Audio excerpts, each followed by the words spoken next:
My fiancé, Jose, passed away from testicular cancer. We've known each other since 6th grade. We were 11. Went through elementary, middle school, high school, started dating when we were about 14. The 27th, I actually had a dream about him that he was sick. So I called him the 28th and I said, "Are you okay?" And he said, "No, actually, I can't walk."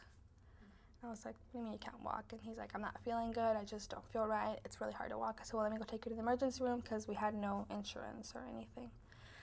So I went over and picked him up, and he was sweating like a yellowish color. He didn't look good at all. He looked really pale. And we took him in. We went to the emergency room. We were there about 6 hours when they finally took us in, and then we waited there forever for a bunch of tests. I went to go take a shower because we had been there all day. And when I came back, the doctor was walking out of the room, and I walked in, and he said, "I have cancer." And that's how we found out.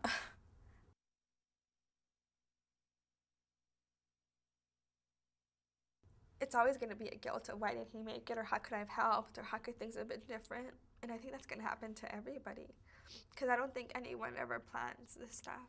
And everybody kept saying, "Well, just be prepared," and I always kept thinking, how do you prepare for that? That is so the weirdest thing. And I mean, it's just a guilt of stuff you didn't do, didn't get to do. You didn't say "I love you" enough. You didn't say something. But just whoever's going through this with someone, just say "I love you" as much as you can.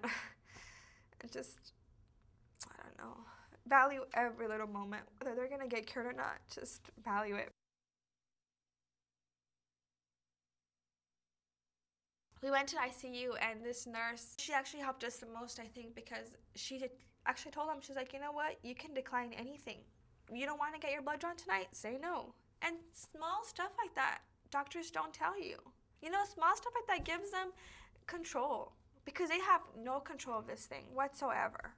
I mean, they have no control of the chemo they get. They just get told, "You're going to do this, do this, do this. Want to do it, yes or no?" And I mean, who's going to say no if they want to live?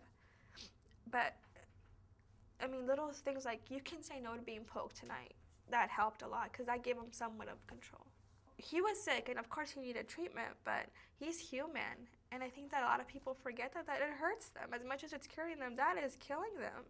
You know, the chemo is not fun, and it burns here and it burns there. I mean, they're hurting.